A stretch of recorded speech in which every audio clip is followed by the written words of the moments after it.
चलो, तो हम लोग सोल प्रोप्राइटरशिप के बारे में सब कुछ पढ़ चुके थे and we were to start with Hindu undivided family.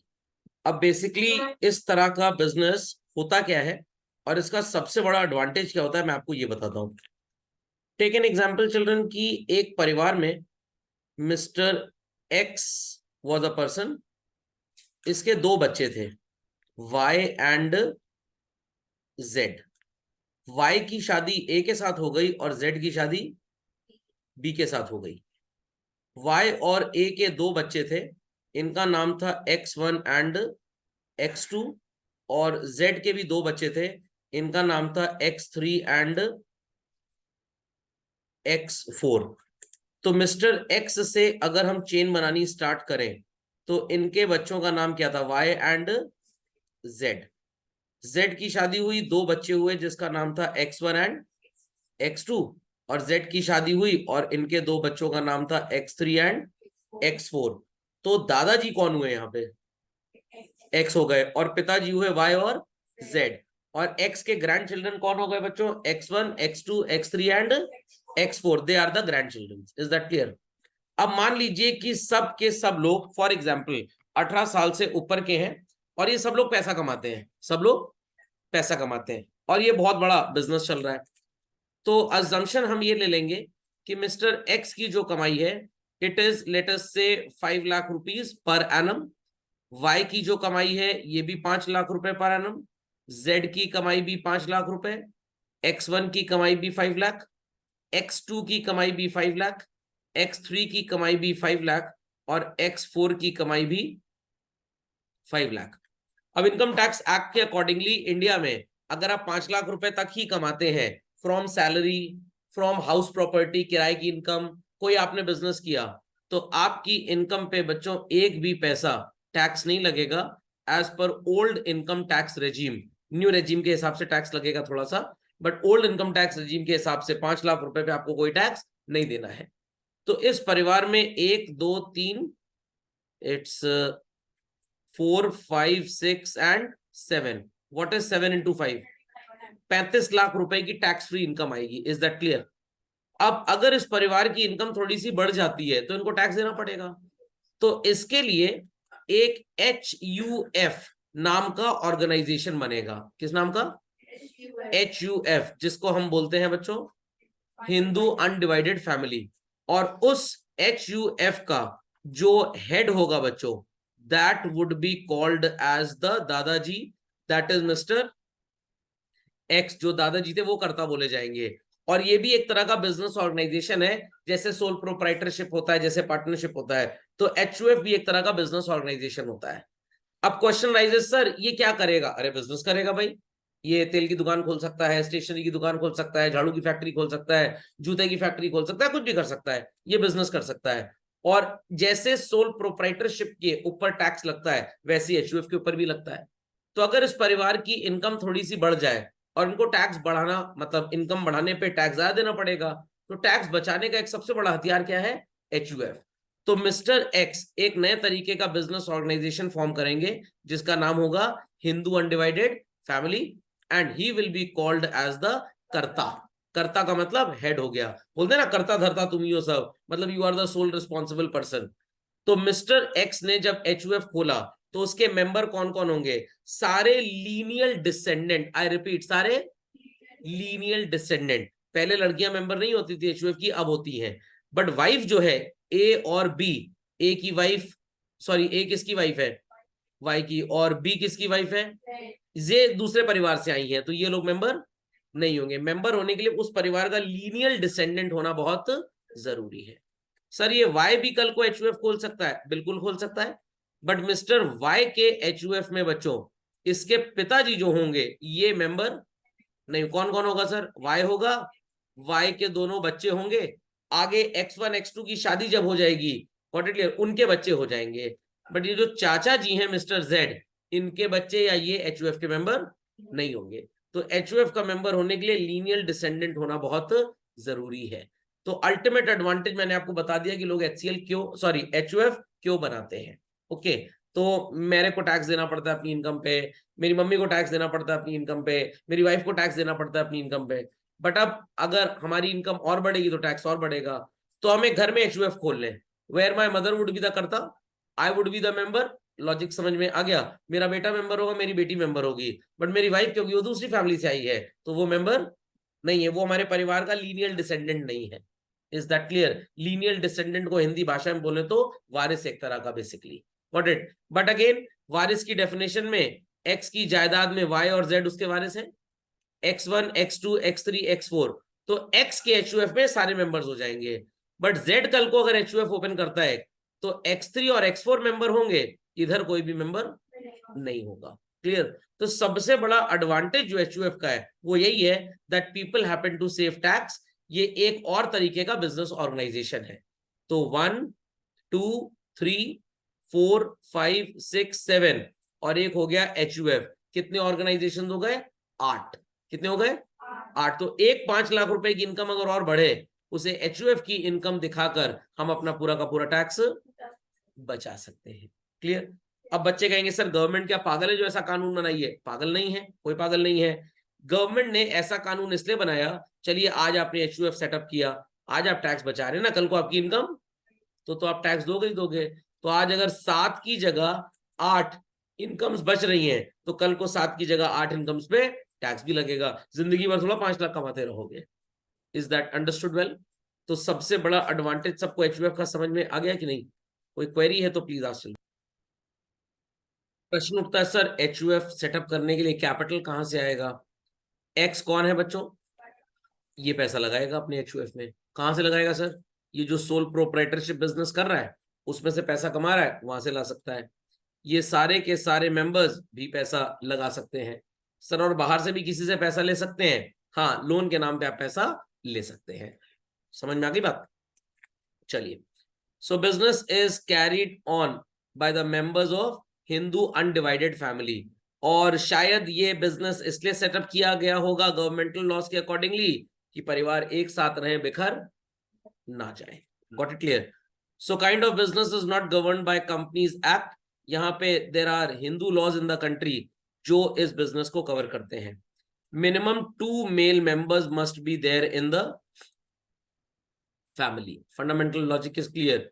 तो सर मान लीजिए कोई मिस्टर एक्स जैसे होते, उनकी सब बेटियां ही बेटियां हैं, कोई बेटा है ही नहीं, तो फिर वहां पे एचयूएफ नहीं बन सकता। कम से कम 2 मेल मेंबर्स का होना जरूरी है। और दूसरा children, there should be some ancestral property. अगर एंसेस्ट्रल प्रॉपर्टी नहीं है तो हम कैसे ऑब्जेक्टिव एस्टैब्लिश करेंगे कि वो एक साथ बंध के आपस में रहेंगे? तो ये 2 चीजें होना बहुत जरूरी है। Is that clear? Is that clear? And ancestral property is inherited by the male members. तो यहाँ पे बच्चों लिखा जरूर है मेल मेंबर, बट अब रियलिटी में जो लेटेस्ट लॉ है अगर उसको पढ़े तो फीमेल्स भी एचयूएफ की मेंबर अब बन जाती हैं। ओके? और इन सारे लोगों को मेंबर ना बोल के क्या बोला जाता है? Coparcener, not partner, coparcener. समझ में आ गई बात? So how it is formed? There should be how many male members children? अब देखिए यहाँ पे क्या लिखा है, एटलीस्ट 2 लिखा है कि 2 मेल लिखा है? समझ में आ गया? अब ये मेल मेंबर्स वाली जो कहानी है ये काफी कॉम्प्रोमाइज हो चुकी है। Got it clear? प्रॉपर्टी होनी चाहिए जो इनहेरिट की गई हो। इनहेरिट का मतलब तो समझते हैं? अगर आपने प्रॉपर्टी खरीदी और अपने बिजनेस में डाल दी तो आपके आगे के जो लोग हैं वो उसको इनहेरिट करेंगे। आपने अगर प्रॉपर्टी कोई इनहेरिट नहीं की है या कोई एंसेस्ट्रल प्रॉपर्टी है ही नहीं तो एचयूएफ सेटअप नहीं हो सकता।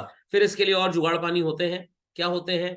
मान लीजिए कोई सो कॉल्ड आपके दूर दराज के रिश्तेदार थे, उन्होंने प्रॉपर्टी गिफ्ट कर दी, तो यहाँ पे आपके जो सीए अंकल होते हैं ना, इनका बड़ा काम होता है। तो आपके सीए अंकल कहेंगे भाई कोई पुराना रिश्तेदार है जो बहुत बूढ़ा हो चुका हो, जाने की कगार पे हो, उससे कहो प्रॉपर्टी तुम्हारे खानदान को दे के चला जाए, उसको कैश अपना दे दीजिए, काम खत्म। तो प्रॉपर्टी आपने इनहेरिट कर ली। कैश इसलिए बोल रहा हूं बिकॉज बैंक से पैसा ट्रांसफर होगा तो प्रॉपर्टी इनहेरिटेड नहीं मानी जाएगी, क्या मानी जाएगी? परचेज्ड। बट क्या होनी चाहिए यहाँ पे? इनहेरिटेड होनी चाहिए, परचेज्ड नहीं होनी चाहिए। Got it? और हिंदू सक्सेशन एक्ट 1956 में कानून बना था जिसके अकॉर्डिंगली सो कॉल्ड ये बिजनेस चलता है। और सबसे इंपॉर्टेंट चीज है, business does not require any agreement. Like बच्चों पार्टनरशिप में अगर ए और बी पार्टनर बनना चाहते हैं तो उन्हें लीगली क्या करना पड़ेगा, एक अग्रीमेंट फॉर्म करना पड़ेगा। अग्रीमेंट शब्द का मतलब कानून के हिसाब से होता है offer plus acceptance. Sir what is this? I want to sell my car at ₹1,00,000, you said yes I am willing to buy. तो मैंने जो पटर पटर किया दैट इज ऑफर, और आपने उसी सेंस में हाँ बोल दिया that is an acceptance. But अगर आप बोले नहीं 1,00,000 नहीं 95,000 देंगे, तो आपने नहले पे दहला फेंक दिया, ये हो गया counter offer. What? Counter offer. खोपड़े में बात गई। तो ऑफर मतलब जो एक पर्सन प्रपोज कर रहा है, और एक्सेप्ट करने का मतलब, एक्सेप्टेंस करने का मतलब उसी चीज को उसी सेंस में आप हाँ में कबूल कर रहे हैं। खोपड़े में बात गई। तो पार्टनरशिप होने के लिए अग्रीमेंट का होना जरूरी है। बट अगर आप किसी हिंदू अनडिवाइडेड फैमिली में पैदा हो गए जहां पे ऑलरेडी आपके दादाजी HUF चला रहे हैं, आप बाय डिफॉल्ट उस परिवार में पैदा होने के साथ ही बन गए वहां के ऑटोमेटिक पार्टनर। कोई अग्रीमेंट करने की जरूरत नहीं है। Fundamental logic is clear? पक्का? लाइबिलिटी, लाइबिलिटी का मतलब आप सिंपल लैंग्वेज में बोल सकते हैं लॉस बेरिंग कैपेसिटी। तो यहां पे सारी की सारी लाइबिलिटी किसकी होती है बच्चों? कर्ता की। और सर बाकी सब जो लोग हैं कोई फर्क नहीं पड़ेगा, कोई फर्क नहीं पड़ेगा। जो भी लॉस होगा कौन झेलेगा सबसे ज्यादा? कर्ता ही झेलेगा, दूसरे लोग को हम रिस्पॉन्सिबल नहीं ठहरा सकते। ओके। अल्टीमेटली जब सारी जिम्मेदारी उसी को झेलनी है तो कंट्रोल भी किसका होगा चिल्ड्रन? कर्ता का। मान लीजिए सर दादाजी की डेथ हो गई तो दादी will be taking over the affairs as the next senior most member of the family. Got it clear?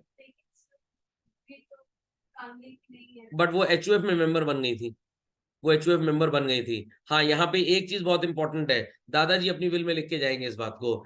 Else जो पिताजी मतलब दादाजी के सबसे बड़े बेटे होंगे, he will become the member by default, he will become the member by default. दादी जी अपनी HUF अगर बना ले तो लीनियल डिसेंडेंट तो हो गए ना भाई, पिताजी तो दादाजी के दादी जी के ही संतान माने जाएंगे। What it? तो जो आप बिजनेस स्टडीज में as a part of subject पढ़ते हैं इसमें लॉ ज्यादा नहीं घुसेड़ा गया है। ओके। माइनर मेंबर्स कोई बात नहीं, जो बट सर, हाँ हाँ बोलिए ऐसा जी। अगर मान लीजिए दादाजी की भी डेथ हो गई और दादी की पहली हो चुकी है। हाँ तो ऑब्वियस सी बात है, जब हाँ। दादी जी हैं उनका भूत थोड़ा है मेंबर बनने। तो जो बड़ा बेटा होगा परिवार का, मान लो और सर बड़े बेटे नहीं है सर, 2 ट्विंस है तो। दो ट्विंस है, मान लो Y और Z दोनों 1975 में पैदा हुए, दोनों एक साथ ही पैदा हुए, तो दोनों ट्विंस हो गए, दोनों ट्विंस हो गए। बट दोनों में पहले कौन पैदा हुआ होगा ये डॉक्टर बता देगा। समझ में आ गया कि नहीं आ गया? Who came out of the वूम first, ये माना जाएगा वहां पे। Got it clear? समझ में आ गया? चलिए आज तक यस। इसका क्लियर हो गया। नेक्स्ट, अब मान लेते हैं कि सर ये उस जमाने की बात है जब डॉक्टर्स इतना कोई रिकॉर्ड ही नहीं रखते थे, तो भैया फिर हेड टेल करा लो या दौड़ा के दिखा लो कौन तेज भागा कौन फर्स्ट आया। What it? वहां पे फिर कोर्ट में लोग जाते सर हैं दोनों नहीं बन सकते हैं? दोनों कैसे बने? करता तो कोई एक होगा ना, करतास नहीं हो सकता ना, दोनों में से कोई एक होगा। तो एक बार ऐसा हुआ था, as per income tax act children, अगर कोई इंसान जॉब कर रहा है और उसको चिल्ड्रन एजुकेशन अलाउंस उसका मालिक दे रहा है, एम्प्लॉयर दे रहा है, तो children education allowance maximum up to 2 children ही टैक्स फ्री होता है। तो आपके एम्प्लॉयर ने अगर आपके बच्चों की एजुकेशन का पैसा दिया, 2 बच्चों तक की एजुकेशन का पैसा 750 रुपए पर मंथ के हिसाब से, 9,000 रुपए साल के हिसाब से अगर आपको मिलेगा, तो आपको इस पे टैक्स नहीं देना। Way back case came in the high court of new Delhi, जहां पे central board of direct taxes ने एक इंसान के ऊपर केस किया। जो इंसान टैक्स पे करता है उसको हमारे देश में क्या बोलते हैं? असेसी। क्या बोलते हैं? असेसी। तो central board of direct taxes ने बोला कि भाई 2 बच्चों का सो कॉल्ड एग्जेम्पशन मिलता है, तुमने 3 बच्चों का एग्जेम्पशन अपनी इनकम टैक्स रिटर्न में क्यों फाइल किया? उसने कहा भाई पहले मेरी बीवी ने एक बच्चे को जन्म दिया, नेक्स्ट टाइम जुड़वा बच्चे पैदा हो गए, मेरी क्या गलती इसके अंदर? समझ में आ गया? तो इसलिए मैं 3 क्लेम कर रहा हूं। तो उसके बाद इनकम टैक्स एक्ट में रूल बन गया, अगर फर्स्ट टाइम ट्विंस हो गए, नेक्स्ट टाइम एक भी बच्चा होगा तो ये छूट हम आपको टैक्स में नहीं देंगे। बट अगर पहले एक बच्चा अगली बार 3 4 5 6 कुत्ते बिल्ली तरह कितने पैदा कर लो, ट्विंस अगर हैं, तो उस पर टैक्स की छूट मिलेगी आपको। Got it clear? तो लॉ में सिचुएशन के हिसाब से अकॉर्डिंगली चेंजेस आ जाते हैं। Fundamental is clear? अब देखिए यहाँ पे जेंडर इक्वालिटी 2004 में पार्लियामेंट में एक बिल आया, बिल का मतलब समझते हैं ना, इसको हिंदी में मसौदा बोलते हैं और अंग्रेजी की भाषा में ड्राफ्ट बोलते हैं और कानूनी लैंग्वेज में बिल बोलते हैं। लोकसभा राज्यसभा में इसके ऊपर डिस्कशंस होते हैं। सबसे पहले जब भी कोई कानून बनता है तो ये ड्राफ्ट जिसे आप बिल बोल रहे हैं ये पहले lower house of the court Lok Sabha में डिस्कस होता है। जब लोकसभा में मेंबर्स इसके ऊपर राजी हो जाते हैं तो ये अपर हाउस, ज्यादा पढ़े लिखे लोग बैठते हैं, राज्यसभा में जाता है। राज्यसभा में इसके ऊपर चर्चा होती है, डिस्कशन होता है वगैरह वगैरह। फिर राज्यसभा वाले बताते हैं भाई इसमें ये चेंज करो, ऐड करो, डिडक्ट करो वगैरह वगैरह, वापस लोकसभा को भेज देते हैं। फिर लोकसभा वाले उसको प्लस माइनस करके फाइनली तैयार करके पूरा फेयर आउट करके प्रेसिडेंट ऑफ इंडिया के पास लेके जाते हैं, साइन करवाते हैं और ये कानून बन जाता है। बट ये जो इनकम टैक्स या फाइनेंस ऐप बिल या बजट जो हर साल आता है ना, इसमें राज्यसभा के पास ये 14 दिन के लिए जाता जरूर है। राज्यसभा इसको हाँ ना कुछ भी बोले, इसे बकवास ही समझते हैं लोकसभा वाले, क्योंकि फाइनेंस बिल इकलौता ऐसा बिल है जिसका राज्यसभा में पास हो चाहे ना हो कोई फर्क नहीं पड़ता। क्यों सर फर्क नहीं पड़ता? अरे भाई बजट तो 1 अप्रैल से लागू होना है, राज्यसभा वाले डिले कर दिए, लटका दिए तो बजट नहीं पास हो पाएगा, और ये डिले हो जाएगा तो हम नया टैक्स नहीं ले पाएंगे लोगों से। तो फाइनेंस बिल इकलौता बिल है इंडिया में जो लोकसभा के प्रेरोगेटिव से ही पास हो जाता है। राज्यसभा भेजा जरूर जाता है, 14 दिन वहां पे रहता भी है ये, उसके बाद वहां डिस्कशन हो कुछ भी हो, लोकसभा की मर्जी है फाइनेंस मिनिस्टर की, वो माने या ना माने। बट बाकी जितने कानून बनते हैं चिल्ड्रेन, लोकसभा के बाद वो राज्यसभा से पास होने जरूरी हैं। अगर वहां पे कैंसिल हो गए वो कानून बन ही नहीं पाएगा। तो 2004 में बिल में क्या बोला गया? Women are given equal rights. तो मैंने आपको सबसे पहले बोला था ना मेल मेंबर, फिर मैंने कहा देखिए मेल वर्ड गायब हो गया। तो 2004 में कानून आया और इसी कानून के तहत बच्चों, पहले क्या होता था, पिताजी की प्रॉपर्टी में सिर्फ लड़के हिस्सेदार होते थे, ताऊ जी, चाचा जी, आपके पापा वगैरह वगैरह, बुआ लोग का कोई हिस्सा, और सर मौसी, अरे मौसी तो दूसरे परिवार की, उनको थोड़ा मिलेगा हिस्सा। बट इस कानून के बाद से अगर किसी पिता के 4 लड़के और 3 लड़कियां हैं तो सातों में प्रॉपर्टी इक्वली बटेगी। खोपड़े में बात गई कि नहीं गई? बट सब दादाजी नाराज हो गए हैं हरकतों से घर वालों की, और वो सारी प्रॉपर्टी पोते पोतियों के नाम कर दें, नवासे नवासियों के नाम कर दें, मतलब बुआ के बच्चों के नाम या पापा चाचा ताऊ जी के बच्चों के नाम, तो प्रॉपर्टी पापा और चाचा को नहीं मिलेगी क्योंकि दादाजी ने विल बना दी अपनी। तो जहां विल ना हो वहां कानून काम करता है। What it clear? तो इक्वल राइट दिया जाए, तो bill was pass to remove the discrimination. Hindu succession act में लिखा था कि पहले सिर्फ लड़कों को ही राइट मिलेगा, एचयूएफ बनेगा, अब लड़कियों को मिल गया। अब सर ये क्या है, मिताक्षरा और दया भागा? ये बच्चों दो रूल्स बोल सकते हैं। बंगाली कल्चर में क्या होता है, पिता की प्रॉपर्टी लड़कियों में बंटती है, लड़कों में नहीं बंटती है। समझ में आ गया? हाँ सर, हमारे मोहल्ले में बंगाली आंटी रहती है सर, उनके पापा की डेथ हुई थी, बहुत खुश हुई थी वो, प्रॉपर्टी मिली होगी ना।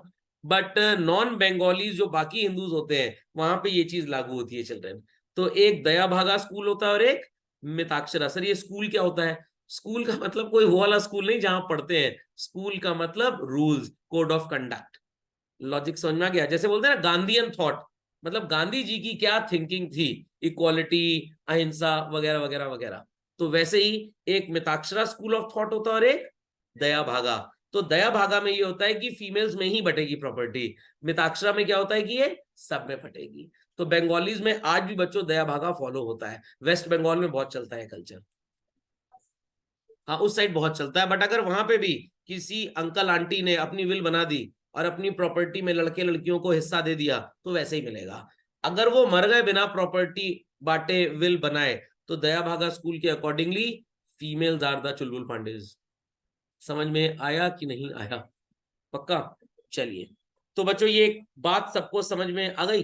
तो अब जब आप एचयूएफ का जिक्र करेंगे तो बहुएं नहीं, लड़कियां, सब बहू लड़की ही तो होगी।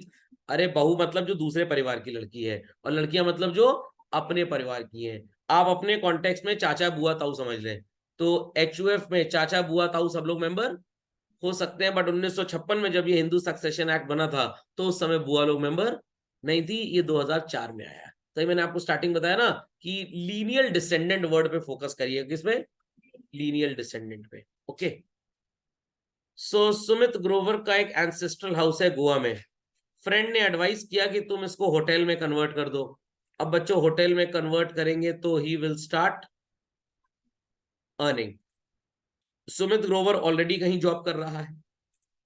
The hotel was running smoothly. Revenue from the hotel helped the family to increase the income. Death हो गई तो प्रॉपर्टी 3 बच्चों ने इनहेरिट कर ली।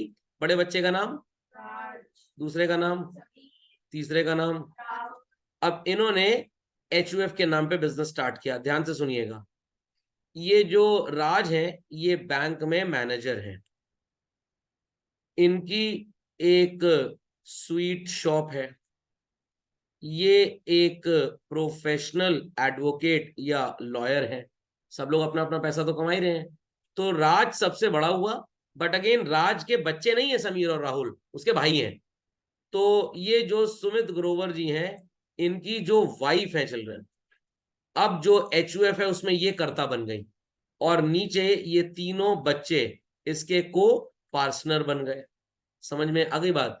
तो अब ये जो अपना पैसा बैंक मैनेजर, स्वीट शॉप और प्रोफेशनल एडवोकेसी से कमा रहे हैं, उसमें तो टैक्स देंगे ही देंगे, बट होटल का भी तो पैसा आ रहा है। तो HUF बना के होटल हिंदू अनडिवाइडेड फैमिली के नाम पे चल रहा है, तो कुछ part of the money in tax बच जाएगा। सर कैसे? अगर मान लीजिए होटल भी 5 लाख रुपए साल तक ही प्रॉफिट कमाता है खर्चे काट के, तो इनको भी कोई टैक्स नहीं देना। बट अगर होटल मिस्टर राज अपने नाम पे ले लें, तो एज अ बैंक मैनेजर ये कमा रहा है 4 लाख रुपए, होटल से कमा रहा है 5 लाख, टोटल कमाई कितनी हो गई? 9 लाख रुपए पे सरकार को 80-90 हजार टैक्स देना पड़ेगा। बट HUF के नाम पे अगर चला रहा है, 5 लाख कमा रहा है, तो टैक्स पूरा का पूरा बच जाएगा। तो एक तरह का एडिशनल सपोर्ट सिस्टम है, समझ लीजिए। तो सिर्फ इसलिए HUF सेटअप किए जाते हैं। But sad part of the story in the idiotic syllabus is this, ये सच्चाई बच्चों को 11th क्लास में बताई ही नहीं जाती। ये सर कब पता लगती है? जब आप ग्रेजुएशन में 3rd ईयर में इनकम टैक्स सब्जेक्ट पढ़ते हैं, there teacher will tell you कि HUF, sole proprietorship, partnership, cooperative society, joint stock company, body of individual, association of person, judicial person, इतने ढेर सारे ऑर्गेनाइजेशन होते हैं जिसके नाम पे आप बिजनेस कर सकते हैं। तो फायदा क्या है HUF का फायदा यही है, किसी एक के नाम पे इनकम नाम जुड़े, इनकम अलग हो जाए। तो वापस चलते हैं ऊपर वाले एग्जाम्पल में। तो मिस्टर ये जो एक्स थे, ये 5 लाख तो बच्चों कमा ही रहे थे। मान लो होटल से 5 लाख और कमाते हैं, टोटल इनकी इनकम कितनी हो गई? तो 10 लाख पे तो 1.25 लाख रुपए टैक्स चला जाएगा लगभग। बट अगर HUF बना लिया तो HUF का 5 लाख अलग, दादाजी का 5 लाख अलग, तो अलग अलग के 5 लाख तक पे किसी को टैक्स नहीं देना। समझ में आई बात कि नहीं आई बात? पक्का? तो फ्रिज में 3 या 2 डोर्स अलग अलग क्यों होते हैं? ताकि फ्रीजर सेक्शन की कूलिंग डैमेज ना हो। बर्फ तो सभी जमा देंगे, बट वो इफेक्टिवली जमाएगा। तो इसलिए HUF लोग सेटअप करते हैं चिल्ड्रन, ताकि उनका टैक्स बच जाए। हर इंसान हिंदुस्तान में सबसे पहले अपना एनुअल 1.5 लाख का इन्वेस्टमेंट पब्लिक प्रोविडेंट फंड में क्यों करना चाहता है? क्योंकि प्रिंसिपल भी टैक्स एग्जेम्प्ट है, और जो इंटरेस्ट है उसमें भी टैक्स नहीं लगेगा, और जो मैच्योरिटी मिलेगी 15 साल बाद, उस पर भी टैक्स नहीं लगेगा। समझ में आ गया? तो HUF का सबसे बड़ा एडवांटेज टैक्स सेविंग में होता है चिल्ड्रन। समझ गए सब लोग बात को? पक्का? चलिए, coming down to what is called as partnership. So minimum कितने लोग होंगे चिल्ड्रन? 2। और मैक्सिमम कितने हो सकते हैं? ध्यान से मेरी बात सुनिएगा, ध्यान से, बहुत धमाकेदार चीज बताने जा रहा हूं चिल्ड्रन। सितंबर 1872 में हमारे देश में एक कानून बना, इंडियन कॉन्ट्रैक्ट एक्ट। 2 लोग आपस में जो बातें करते हैं, ऑफर करते हैं, एक्सेप्ट करते हैं, अग्रीमेंट करते हैं, वो सारे इंडियन कॉन्ट्रैक्ट एक्ट के तहत लागू होते हैं। आप किसी वीडियो लाइब्रेरी में गए और आपने लेटेस्ट से एक गदर मूवी की कॉम्पैक्ट डिस्क किराए पे ले ली 2 दिन के लिए, 100 रुपए उसका किराया है, 2 दिन पूरे घर बार मूवी देख के CD वापस कर देंगे, तो you automatically entered into a contract. समझ में आ गया? आपने भैया की शादी में एक डीजे वाले को बुक किया कि भाई गाना बजा दो डीजे वाले बाबू, गॉट इट क्लियर, और गाना ना बजाया, 10,000 रुपए उसने आपसे ले लिए, तो it is also a contract. आप मैकडोनल्ड्स जाते हैं, बर्गर ऑर्डर करते हैं, कोल्ड ड्रिंक ऑर्डर करते हैं, खाते पीते हैं, पैसे देते हैं, घर आ जाते हैं, it is also a contract. बहुत बड़ा कानून था, हालत खराब हो गई लोगों की इस कॉन्ट्रैक्ट एक्ट को मॉनिटर करने के लिए, तो इसको 4 टुकड़ों में बांट दिया गया। पहला टुकड़ा बना क्या बच्चों? जनरल प्रिंसिपल्स ऑफ कॉन्ट्रैक्ट, और चौथा टुकड़ा बना स्पेशल प्रिंसिपल्स ऑफ कॉन्ट्रैक्ट। बीच के दो टुकड़े बने सेल ऑफ गुड्स एक्ट 1939 में और इंडियन पार्टनरशिप एक्ट 1932 में। तो पार्टनरशिप और सेल भी एक तरह के कॉन्ट्रैक्ट्स ही थे, तो इसलिए इस कानून को तोड़ के 4 हिस्सों में बांट दिया गया। तो as per Indian partnership act 1932 minimum partners होने के लिए कितने होने चाहिए लोग? सर वाइफ के साथ पार्टनरशिप कर सकते हैं, बिल्कुल कर सकते हैं, बट अग्रीमेंट करना बहुत जरूरी है। सिर्फ शादी हो जाने से wife doesn't become the partner, special legal agreement करना पड़ेगा। सर परिवार में बच्चे हो गए, उनके साथ पार्टनरशिप हो सकती है, अगेन अग्रीमेंट करना बहुत जरूरी है। तो पार्टनरशिप अगर पापा और चाचा की चल रही है और आप उस परिवार में या चाचा जी के बच्चे उस परिवार में पैदा हो गए, तो बाय बर्थ बच्चों वो पार्टनर कभी नहीं बनेंगे, एक स्पेशल अग्रीमेंट करना पड़ेगा स्टैम्प पेपर के ऊपर कोर्ट कचहरी में जाकर। इतनी बात समझ में आ गई? मिनिमम 2 लोग होने चाहिए, मैक्सिमम बच्चों। अब मैक्सिमम के ऊपर एक बहुत बड़ा खेल है, ध्यान दीजिएगा। As per Indian partnership act 1932 बच्चों, अगर आप बैंकिंग बिजनेस करना चाहते हैं तो मैक्सिमम 10 लोग हो सकते हैं, कोई दूसरे तरीके का बिजनेस करना चाहते हैं तो मैक्सिमम 20 लोग। बट ये जो 10 लोग वाली कहानी है ये आज की तारीख में बकवास साबित हो गई है। As per banking regulation act 1949, अगर आपको एक बैंक खोलना है बच्चों तो आपको ज्वाइंट स्टॉक कंपनी सेटअप करनी पड़ेगी। आप पार्टनरशिप खोल के बैंक अब नहीं चला सकते, बट 1932 में जब ये कानून आया था तब पार्टनरशिप खोलकर 10 लोग मैक्सिमम ओनर बन के बैंक चला सकते हैं, बाकी दूसरे बिजनेसेस के लिए 20। देयर आफ्टर 2013 में एक नया कानून देश में आया जो पुराने कंपनीज एक्ट का सुपर अपग्रेडेड वर्जन था। तो एज पर कंपनीज एक्ट सबको पता होगा 2 तरह की कंपनीज होती हैं बच्चों, one is private limited companies and other is children public limited. Private company में मिनिमम 2 और मैक्सिमम कितने लोग होते हैं? 50। पब्लिक में मिनिमम 2 और मैक्सिमम इनफाइनाइट। तो जब कंपनीज एक्ट बना ये बोला गया कि भाई पार्टनरशिप भी एक तरह की कंपनी ही तो है, ढेर सारे लोग हैं। तो यहां पे as per Indian partnership act तो रूल्स बने ही है, but as per companies act partnership में मैक्सिमम 100 लोग हो सकते हैं। कितने लोग हो सकते हैं बच्चों? 100 लोग। चलता रहा 2013 का कानून, सेंट्रल गवर्नमेंट को होश आया 2014 में, अगर हम पार्टनरशिप में 100 लोगों की लिमिट बना देंगे तो ये कहीं ना कहीं प्राइवेट कंपनी के रूल को सुपरसीड कर जा रहा है। तो 2014 में सेंट्रल गवर्नमेंट ने स्पेशल गाइडलाइन पास की और बोला कि पार्टनरशिप बिजनेस में as per Indian partnership act 10 और 20 होंगे मैक्सिमम, बट कंपनीज एक्ट भी पार्टनरशिप में दखल अंदाजी देने लग गया और उसके तहत मैक्सिमम पार्टनर्स क्या हो जाएंगे? 50। क्या हो जाएंगे? 50। तो ये मिनिमम और मैक्सिमम की कहानी समझ में आ गई। मिनिमम 2, मैक्सिमम पार्टनरशिप एक्ट के तहत बैंक चलाना है तो 10, दूसरा बिजनेस करना है तो 20। कंपनीज एक्ट के तहत 50 लोग मैक्सिमम पार्टनर हो सकते हैं। Is that clear? Is that clear? Confirm? चलिए, सो ये कहानी समझ में आ गई सबको। डेफिनेशन आप मार्क कर लीजिए। पार्टनरशिप में be defined as a relation between persons who agree to carry on business, और यहाँ पे एक डेफिनेशन ये वाली मेरे को ज्यादा अच्छी लगती है, relation between 2 or more persons who have agreed to share profits of a business carried on by all or any of them acting for all.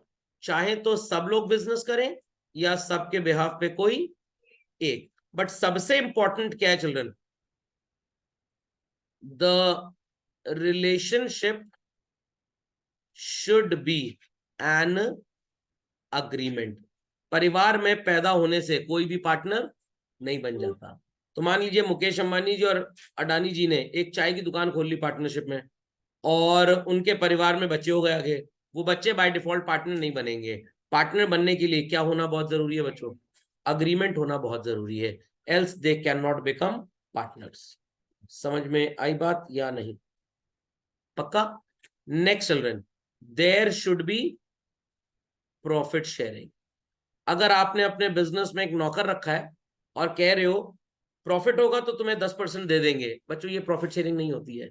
Profit sharing का मतलब प्रॉफिट के साथ साथ लॉस भी झेलेंगे, प्रॉफिट के साथ साथ लॉस भी। नौकर से कह रहे हैं कि प्रॉफिट हुआ तो तुम्हें 10% देंगे, मालिक लॉस हो गया तो नहीं नहीं नहीं, तब तुम्हें लॉस नहीं झेलना है। क्या ये नौकर आपका पार्टनर है? पार्टनर तब होगा जब वो प्रॉफिट के साथ साथ लॉस में भी हिस्सा बांटी करे। समझ में आ गया? नहीं तो बाटी चोखा खाए जाके। ओके, सो सबसे पहला फीचर है भाई formation. As per Indian partnership act 1932, आप पार्टनरशिप को अगर रजिस्टर कराना चाहते हैं तो आपको एक लिखा पढ़ी में रूल्स एंड गाइडलाइंस तैयार करनी पड़ेंगी। उन रूल्स और गाइडलाइंस को हम बोलते हैं व्हाट चिल्ड्रन? Partnership deed. खोपड़े में बात गई कि नहीं गई? पक्का? तो ये बातें सबको समझ में आ गई? लाइबिलिटी, मेंबर्स की लाइबिलिटी जो होती है बच्चों वो अनलिमिटेड, बट इसमें भी एक बहुत बड़ा खेल है। 2008-9 में एक कानून बना इंडिया में, लिमिटेड लाइबिलिटी पार्टनरशिप। बोलिए जरा फिर से। मान लीजिए किसी पार्टनरशिप फर्म में 12 लोग हैं चिल्ड्रन, तो इस कानून के तहत एटलीस्ट एक ऐसा हो जिसकी लॉस बेयरिंग कैपेसिटी जो होगी वो अनलिमिटेड होगी। बाकी के जो 11 मेंबर्स हैं, their loss bearing capacity will be limited to the extent of money, जिसे आप कॉमर्स की भाषा में कैपिटल बोलते हैं, कंट्रीब्यूटेड। सर ये कानून क्यों आया? काफी लोग कतराते थे पार्टनरशिप फर्म में पार्टनर बनने से। क्यों? क्योंकि उनको लगता था भाई अगर लॉस हो गया फर्म में, मेरे घर की प्रॉपर्टी भी बिक जाएगी, क्षमा करो, हम पार्टनर नहीं बनना चाहते। तो पार्टनरशिप फॉर्मेशन को प्रमोट करने के लिए गवर्नमेंट ऑफ इंडिया ने लिमिटेड लायबिलिटी एक्ट 2008 में बनाया, जिसके अकॉर्डिंगली अगर पार्टनर 5, 7, 8 जितने भी हैं, एक कम से कम ऐसा हो जिसकी लॉस बेयरिंग कैपेसिटी अनलिमिटेड होगी, बाकी सबकी उतनी ही होगी जितना पैसा उन्होंने लगाया है। लॉस के केस में उनके घर की प्रॉपर्टी बेची नहीं जाएगी। तो अगर मैं आपको एक चॉइस दूं, X and company, Y and company LLP, आप दोनों में से कहां पे पार्टनर बनना चाहेंगे? वाई एंड कंपनी एलएलपी में या एक्स एंड कंपनी? बच्चों वाई एंड कंपनी एलएलपी में। यहां पे आप जितना पैसा लगाओगे बस उतना ही नुकसान मैक्सिमम होगा, आपकी घर की प्रॉपर्टी नहीं बिकेगी। Whereas X and company में आपके घर की प्रॉपर्टी भी बेची जा सकती है। तो क्या आप रिस्क लेंगे एक्स एंड कंपनी में पार्टनर बन गए? Not at all. Risk bearing, sir risk कौन झेलेगा? भाई पार्टनर्स झेलेंगे। सो कॉल्ड कैसे झेलेंगे? इन्होंने जो नियम कायदा कानून आपस में तय किया था, जिसको बोलते हैं डीड, जो उसमें लिखा होगा। और अगर सर इन्होंने डीड में कुछ लिखा नहीं, भाई कॉमन सेंस अप्लाई होगा, profit and loss would be shared equally among the partners. तो ये एलएलपी का कॉन्सेप्ट समझ में आ गया? पक्का? तो आजकल आप काफी पार्टनरशिप ऑर्गेनाइजेशन देखेंगे जिनके नाम के आगे एलएलपी लिखा होता है। तो एलएलपी का मतलब limited liability partnership. Okay sir, कौन डिसाइड करेगा what to do what not to do? Answer is all partners have the right to carry business, take necessary decisions. Sir मर गए तो जो जिंदा रहेंगे वो काम करेंगे। सर सब 4 पार्टनर थे, चारों कार से घूमने जा रहे थे, एक्सीडेंट हो गया कार का, चारों मर गए, तो जो चारों के लीगल एयर्स होंगे उनके बीच में एक स्पेशल अग्रीमेंट फिर से बनाना पड़ेगा। अगेन बाय डिफॉल्ट पार्टनर नहीं बनेंगे, एक अग्रीमेंट बनाना पड़ेगा, तब जाके वो सारे के सारे पार्टनर बनेंगे। सर अगर उसमें कोई माइनर है तो? अगर उसमें कोई माइनर है तो माइनर को लॉस में आप बेयर नहीं करा सकते, उसे सिर्फ प्रॉफिट देना है। कल को जब वो मेजर हो जाएगा तो आप उससे पूछेंगे कि भाई बिजनेस करना चाहते हो या छोड़ना चाहते हो? अगर वो जवाब दे दे हाँ मैं बिजनेस कंटिन्यू करना चाहता हूं, फिर एक नया अग्रीमेंट बनाएंगे उसके साथ। अगर बोले नहीं छोड़ना चाहता हूं, फिर अग्रीमेंट बनाएंगे, उसको एग्जिट करेंगे। सर वो चुप है, वेटिंग पीरियड इज 6 मंथ्स। अगर 6 महीने तक वो कोई जवाब नहीं देता तो मान लेंगे कि 6 महीने बाद वो ऑटोमेटिकली रिटायर हो गया बिजनेस से। समझ में आ गई बातें? पक्का? इसको बहुत ध्यान से याद रखिएगा, क्योंकि क्लास 12th में बच्चों आपको पढ़ाया जाएगा पार्टनरशिप की अकाउंटिंग। ये सारी चीजें वहां काम आती है, एक एक चीज वहां काम आएगी। नंबर ऑफ पार्टनर्स, सर आप तो कुछ और बोल रहे थे, मैं जो बोल रहा था वही किताब भी बोल रही है। बताया था ना, कंपनीज एक्ट में लिमिट कितनी फिक्स की गई, 100, बट बोला गया तो प्राइवेट कंपनी के रूल को सुपरसीड कर दे रहा है। तो होश आया भारत सरकार को, 2014 में कंपनीज एक्ट में अमेंडमेंट किया गया और लिमिट रिड्यूस करके कितनी कर दी गई, 50। लॉजिक समझ में आ गया कि नहीं, पक्का confirm. Mutual agency, sir mutual fund बेचेंगे ये लोग, अरे नहीं भैया, म्यूचुअल एजेंसी का मतलब आपसी रजामंदी। आप जबरदस्ती गन पॉइंट पे रख के किसी को पार्टनर नहीं बना सकते। ओके चलो, चलिए, तो मेरिट तो आसान है, it is easy to form, कैसे भी बन सकता है, एक वकील को पकड़ लीजिए, वो सारा काम आपका करा देगा। Decision making is among all children, एक ज्यादा पैसा लगाएगा या 5-10 लोग ज्यादा पैसा लगाएंगे बच्चों, सब लोग, दैट्स वाई पार्टनरशिप में फाइनेंशियल रिसोर्सेज लार्ज है। प्रॉफिट सब शेयर करेंगे तो रिस्क भी, लॉस भी सब शेयर करेंगे। सीक्रेसी सोल प्रोप्राइटरशिप से कम होती है, सोल प्रोप्राइटरशिप से, but companies form of organisation से ज्यादा होती है। कंपनी में तो और ढेर सारे लोग हैं जिनके साथ आपको डेटा शेयर करना है, यहाँ पे इतने ढेर सारे नहीं होते। डीमेरिट अनलिमिटेड लाइबिलिटी है, बट जब से कंट्री में एलएलपीज आ गए बच्चों, तो ये unlimited liability is no more a demerit.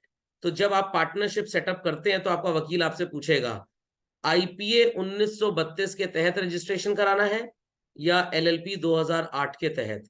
अगर आप बोले एलएलपी 2008 के तहत, तो वो पूछेगा किसकी लाइबिलिटी अनलिमिटेड होगी, तो जिसकी अनलिमिटेड होगी उसकी अनलिमिटेड है, बाकी सबकी लिमिटेड। और अगर आईपीए 1932 के तहत आपका रजिस्ट्रेशन है, तो आपकी लाइबिलिटी सबकी अनलिमिटेड है। Got it. जैसे आपने कार खरीदी, तो आपने मान लीजिए बच्चों दिल्ली स्टेट में कार खरीदी, तो आपसे पूछा जाएगा डीएल वाली नंबर प्लेट चाहिए या बीएच वाली, फर्क क्या होता है, डीएल वाली नंबर प्लेट 1 लाख की है, बीएच वाली 2.5 लाख की है। फायदा क्या होता है, बीएच वाली नंबर प्लेट से आप इंडिया की किसी भी शहर में गाड़ी चलाइए, कोई चलान नहीं होगा, बट अगर डीएल वाली नंबर प्लेट से आप दिल्ली के बाहर गाड़ी चलाते हैं चिल्ड्रन, तो यू आर सब्जेक्ट टू पे पेनल्टी। वाई, क्योंकि आपने दूसरे स्टेट का रोड टैक्स पे नहीं किया, तो आपके पास वहां गाड़ी चलाने की अथॉरिटी नहीं है। तो ट्रैफिक पुलिस वाले चाह लें तो चालान काट देंगे आपका, बट वो छोड़ देते हैं, चलो कोई बात नहीं। समझ में आ गया। तो ये बीएच वाला कॉन्सेप्ट इंडिया में पिछले साल अप्रैल से आया है। लिमिटेड रिसोर्सेज, सर अभी तो आप कहते हैं large financial resources, yes, but क्योंकि मैक्सिमम 50 लोग ही बिजनेस में होते हैं, तो 50 से ऊपर कंट्रीब्यूट नहीं कर सकते। कंपनी में कितने होते हैं children, unlimited. There could be conflicts, कैसे सर कॉन्फ्लिक्ट, भाई अलग अलग विचारधाराओं के लोग अलग अलग परिवार से आए हैं, तो opinion many a times different हो जाता है, और ओपिनियन डिफरेंट होगा तो भाई 2 भाइयों की ठीक ठाक नहीं बनती, तो 4 दोस्तों की कैसे ठीक ठाक बन पाएगी। लैक ऑफ कंटिन्यूटी, पार्टनर्स की डेथ हो गई या पार्टनर जबरा फैन हो गए, सॉल्वेंट इंसॉल्वेंट हो गए, इनसेन हो गए, सठिया गए, तो पार्टनरशिप फर्म क्या हो जाती है बच्चों, डिसॉल्व हो जाती है। डिसोल्यूशन का मतलब होता है एंड ऑफ बिजनेस। समझ गए डीमेरिट्स, पक्का। Public confidence, sir why lack of public confidence, due to unlimited liability. Public को लगता है भाई ये लीगली उतना गवर्न तो है नहीं, ना इनकी कोई एनुअल रिपोर्ट वगैरह छपती है, तो हमें कैसे पता हो कि ये ट्रस्टवर्दी है, ये अच्छे बिजनेसमैन है, ये ठीक से बिजनेस कर रहे हैं, हो सकता है पैसा खा जाए हमारा। बट अगर जॉइंट स्टॉक कंपनी है, तो it is controlled by government. हर 3-3 महीने में उनको अपनी बुक्स ऑफ अकाउंट्स चेक करवानी है, ऑडिट करवाना है, तो इनके चोरी चकारी करने के चांसेस कम है, बट पार्टनरशिप के ज्यादा है। तो अगर मैं आपको बोलूं भोलू एंड कंपनी चाहे एलएलपी हो, और एक कंपनी है बी लिमिटेड, तो आप कहां पे पैसा लगाओगे बच्चों, एलएलपी में पैसा लगाएंगे, बी लिमिटेड में लगाएंगे। उनकी सारी रिपोर्टिंग हर 3-3 महीने पे आपको मिलेगी, क्योंकि as per ministry of corporate affairs हर कंपनी को हर 3 महीने पे अपने अकाउंट्स ऑडिट करवाना कंपलसरी है। तो वो ऑडिट रिपोर्ट भी अपनी लोगों को देते हैं ताकि लोग पढ़ें, कॉन्फिडेंस आए, अच्छा फील करें हमारे बारे में। बट पार्टनरशिप में ऐसा कुछ कंपल्जन है ही नहीं। तो क्या आप पंगा लेंगे पार्टनरशिप में पैसा लगाकर? इट्स जस्ट लाइक दैट कि आपके पास ओला और उबर कैब का चॉइस है, तो क्या आप लोकल छाप टैक्सी पकड़ेंगे? नॉट एट ऑल, क्योंकि उस पर ट्रैकिंग नहीं है, मान लीजिए किडनैप करके ले गया। समझ में आ गया। टाइप ऑफ पार्टनरशिप बिजनेसेस, जब तक मन करेगा तब तक बिजनेस करेंगे, जब मन नहीं करेगा छोड़ देंगे। डिसाइड किया कि कितने टाइम की पार्टनरशिप होनी है, तो it is called as fix period partnership. उतना टाइम जैसे ही खत्म होगा, automatically the business will be terminated और it will come to end. Particular partnership, बच्चों यहाँ पे एक कम लिखा है, मैं और लिख देता हूं, आप लिख लीजिए यहाँ पे 4th, general partnership.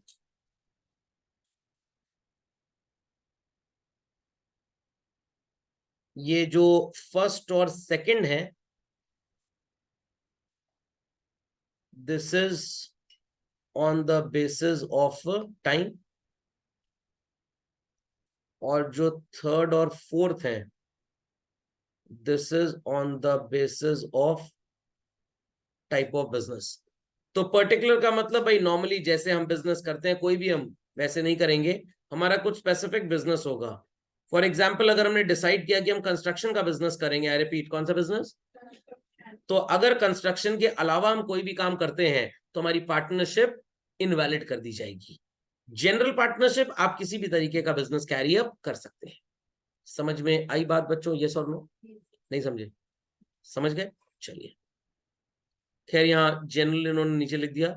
Limited liability मैंने 2008 आपको ऑलरेडी बता दिया, चलो व्हाट इट। चलिए, तो ये कुछ पॉइंट्स हैं लिमिटेड लाइबिलिटी के। At least one partner should be there जिसकी लाइबिलिटी क्या होगी? अनलिमिटेड। और बाकी सारे के सारे पार्टनर्स की जो लॉस बेयरिंग कैपेसिटी होगी क्या होगी? Up to the extent that they have contributed, already told, what it. इन पार्टनर्स को लिमिटेड पार्टनर्स बोलते हैं बच्चों, जिनकी लाइबिलिटी लिमिटेड होती है। ये मैनेजमेंट में पूरी तरह से पार्टिसिपेट नहीं कर पाते। क्यों सर? क्या पूरा पैसा लगाया क्या तुमने? जब पूरा पैसा नहीं लगाया तो पूरा पार्टिसिपेशन भी नहीं होगा। ये जो स्पेशल पार्टनर्स होते हैं, ये बुक्स ऑफ अकाउंट्स चेक जरूर कर सकते हैं, सो कॉल्ड जब ये चाहें अपना बिजनेस से हिस्सा लेकर चले जाएंगे। और अगर इनमें से किसी की डेथ हो जाती है, कोई इनसॉल्वेंट हो जाता है, तो पार्टनरशिप फर्म बंद नहीं होती। बट अगर आईपीए 1932 के तहत रजिस्टर्ड है आपकी पार्टनरशिप फर्म चिल्ड्रन, और वहां पे कोई पार्टनर इंसॉल्वेंट हो गया, तो आप कोर्ट का ऑर्डर लेकर अपने बिजनेस को बंद कर सकते हैं। तो मान लीजिए आईपीए 1932 के तहत आपका रजिस्ट्रेशन है, देयर आर 14 पार्टनर्स, जिसमें से 2 इंसॉल्वेंट हो गए। How many are left children? ये 12 के 12 कोर्ट के ऑर्डर से फर्म को चला भी सकते हैं और बंद भी कर सकते हैं। बट अगर एलएलपी 2008 के तहत देयर व 14 पार्टनर्स और 2 इंसॉल्वेंट हो गए, कितने बचे? ये फर्म बंद नहीं होगी। नहीं, ऐसा कुछ नहीं होगा, फिर कोर्ट में केस जाएगा, कोर्ट जो डिसाइड करेगा। Got it clear? बट अगर आईपीए 1932 के तहत रजिस्टर्ड है और 2 इंसॉल्वेंट या एक भी इंसॉल्वेंट हो गया, कोर्ट जाकर इनको अप्रूवल लेना पड़ेगा कि we wish to continue with other partners. Got it? But LLP में बाय डिफॉल्ट कोई कानून इस तरह का नहीं लगा। आईपीए 32 के तहत अगर आपकी पार्टनरशिप रजिस्टर्ड है तो ये कानून आपके ऊपर लागू होता है। समझे बात को? पक्का? चलिए, तो this have already been told. Business बहुत अच्छी तरीके से कर रहे हैं, रूल्स एंड रेगुलेशंस जानते हैं, मैनेजमेंट में पार्टिसिपेट कर रहे हैं, पैसा लगा रहे हैं वगैरह वगैरह, बहुत एकदम एक्टिव पार्टिसिपेशन है। तो इन पार्टनर्स को क्या बोलते हैं? Active partner. सुबह सुबह ऑफिस आए, ताला खोले और सो गए, सॉरी, ये नहीं होते डोरमेंट पार्टनर। पैसा लगा दें और बिजनेस में कोई भी एक्टिव पार्टिसिपेशन ना हो, they are called as sleeping और डोरमेंट। पैसा लगा दिया और ये कह रहे हैं कि मेरा नाम किसी को मत बताना, they are called as secret partners. Got it clear? ये सिर्फ अपना नाम दे देते हैं बट पैसा वैसा कुछ नहीं देते हैं, it is called as nominal partner. अभी जो के सोमनाथ जी बच्चों चंद्रायन के उसमें लॉन्चिंग में डायरेक्टर थे, इसरो के चेयरमैन थे, इसके पहले भी एक थे जिन्होंने चंद्रायन 2 की लॉन्चिंग की थी, क्या नाम था उनका? के सोमनाथ के पहले सुना ही पड़ा नाम, केजरीवाल नहीं थे भाई? नहीं सर, के श्रीनिवासन। के श्रीनाथ। चलिए अच्छा मान लेते हैं, I don't know the exact name, कल ही उनके बारे में न्यूज पढ़ रहे थे, भूल गए। इनको IIT board of governors, IIT Guwahati board of governors का मेंबर बनाया गया है। अब पैसा इनको जरूर मिलेगा but he is the honorary member, इनको ऑनर दिया जा रहा है। तो वैसे ही नॉमिनल पार्टनर्स होते हैं, ये जनरली पैसा कंट्रीब्यूट नहीं करते बच्चों, जनरली मैनेजमेंट में भी पार्टिसिपेट नहीं करते हैं, और जब इन्होंने पैसा नहीं लगाया, मैनेजमेंट में कंट्रीब्यूट नहीं किया, इनकी कोई लायबिलिटी भी नहीं, इनको कोई प्रॉफिट वगैरह भी नहीं मिलता है। तो सर ये पार्टनर किस बात के हैं? सिर्फ इनका नाम जुड़ जाने से हमारी फर्म का बिजनेस बढ़ जाएगा। हमने मुकेश अंबानी को अपने पापा की वेडिंग एनिवर्सरी में बुला लिया, तो मोहल्ले में हैसियत थोड़ी सी, हाँ, तो मुकेश अंबानी नॉमिनल गेस्ट हैं। कौन से गेस्ट? नॉमिनल गेस्ट हैं।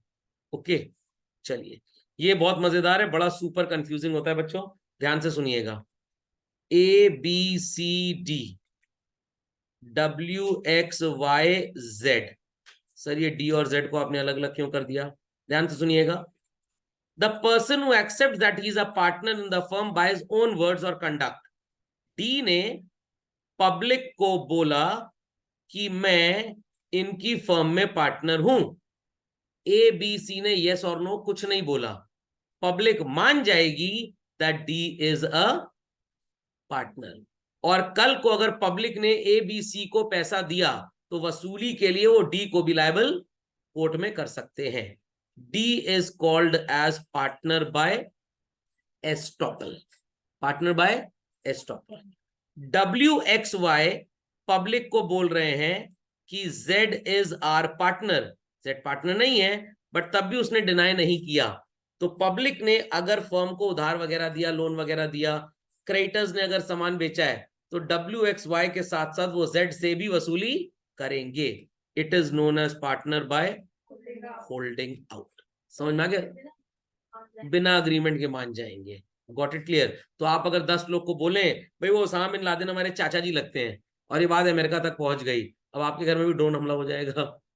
समझ में आई बात? तो इसीलिए कहते हैं ज्यादा पटर पटर बकवास इंसान को नहीं करनी चाहिए। तो फिर से सुन लीजिए बच्चों, फिर से सुन लीजिए। अगर डी पब्लिक को बोले कि मैं फर्म में पार्टनर हूं, तो it is partner by estoppel. WXYZ अगर पब्लिक को बोले कि Z हमारा पार्टनर है, तो Z is partner by holding out. समझ में आई बात कि नहीं आई बात? तो इसको लिख लीजिए, बड़ा कंफ्यूजिंग होता है, बड़ी हेल्प करेगा आपको ये। Quickly put it. जिसकी उम्र 18 साल से कम हो, ही और she will be called as minor partner. ये सिर्फ प्रॉफिट में शेयर करेगा। अब प्रश्न उठता है, सर हम बेवकूफ हैं जो माइनर को एडमिट करेंगे? हम कभी माइनर को अपने साथ पार्टनर नहीं बनाएंगे। बट इसके पिताजी पार्टनर थे, उनकी डेथ हो गई, तो हमने सोचा परिवार का पालन पोषण हो जाए, तो चलो इसको पार्टनर बना लेते हैं। और जब ये 18 साल का हो जाएगा, इससे पूछा जाएगा भाई जुड़ना चाहते हो या जाना चाहते हो?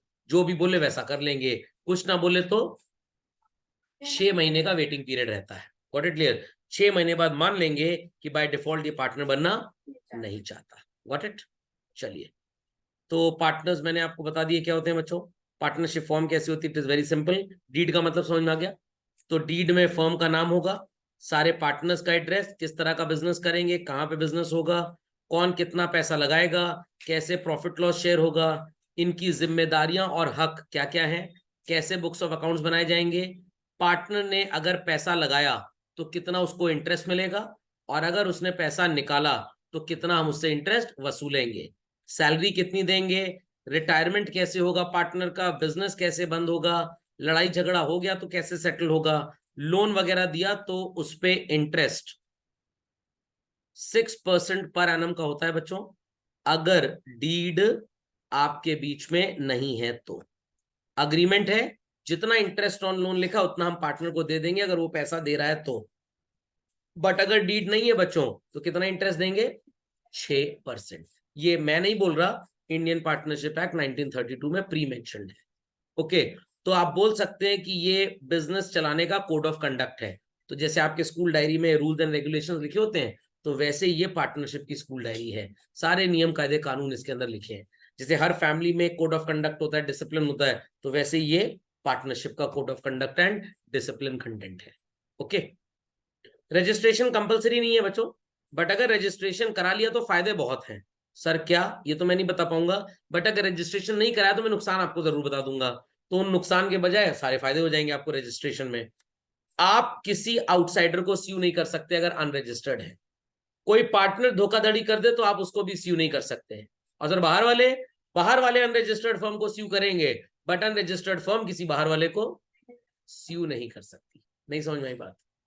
पक्का? कंफर्म? तो रजिस्ट्रेशन करा लें बच्चों की ना कराएं? करा लें। तो अगर फर्म रजिस्टर्ड है तो बाहर वालों को भी स्यू कर सकती है अगर किसी ने धोखा दिया, पार्टनर ने धोखा दिया पार्टनर को स्यू कर सकते हैं। बट अनरजिस्टर्ड है तो वो लोग आपको स्यू कर सकते हैं बाहर वाले, बट आप अपने ही पार्टनर को धोखाधड़ी के केस में या किसी आउटसाइडर को स्यू नहीं कर सकते। Got it clear? रजिस्ट्रेशन होता कैसे है? बड़ा सिंपल है, वकील को पकड़ लीजिए, स्टैम्प पेपर पे आपकी एक डीड बनेगी, कोर्ट में कागज आपके जमा हो जाएंगे। एक होता है बच्चों रजिस्ट्रार ऑफ फर्म्स, यहां जाकर आपकी एप्लीकेशन सबमिट होती है, ये आपको एक रजिस्ट्रेशन नंबर दे देंगे and your firm would get registered. तो जैसे रजिस्ट्रार ऑफ कंपनीज होते हैं वैसे ही रजिस्ट्रार ऑफ फर्म्स भी होते हैं। Got it clear? तो जैसे मैरिज का रजिस्ट्रेशन होता है कोर्ट में, वैसे ही। सर ये मिलेंगे कहाँ हमको? ये लोअर कोर्ट में बैठते हैं। कहाँ पे? जिसे आप कचहरी या ट्रिब्यूनल बोलते हैं। ओके, सो फॉर्म में क्या क्या इंफॉर्मेशन है? नाम होना चाहिए फर्म का, कहाँ पे उसका हेड ऑफिस होगा और कहाँ पे उसका ब्रांच ऑफिस, कब कब कौन कौन सा पार्टनर फर्म को ज्वाइन किया, इन सब का नेम और परमानेंट एड्रेस, और अगर पर्टिकुलर पार्टनरशिप है, जनरल पार्टनरशिप है, जैसी भी है, ये आपको मेंशन करना पड़ेगा। ओके चलो, खैर ये केस स्टडी ये तो आप कर लेंगे, कोई ऐसी बात नहीं है। पार्टनरशिप में और सोल प्रोप्राइटरशिप के डिफरेंसेस आर इजी, दोनों आता है तो हो जाएगा। अगले लेक्चर में चिल्ड्रन हम स्टार्ट करेंगे cooperatives followed by joint stock company. आपने आइसक्रीम खाई है इस कंपनी की बच्चों? पहले ये कोऑपरेटिव थी, now it has become a company. Okay, इसका फुल फॉर्म पता है मूल का किसी को? Anand milk union limited. तो earlier it was Anand milk union, then it got converted into a joint stock company, reasons would be told to you. तो ये बन गई एक joint stock company. Anand Gujarat state में एक शहर है, उसका नाम है बेसिकली, वहीं पे ये कोऑपरेटिव सोसाइटी थी, अब ये जॉइंट स्टॉक कंपनी बन गई। ओके, चलिए आज की सेवा यही समाप्त होती है।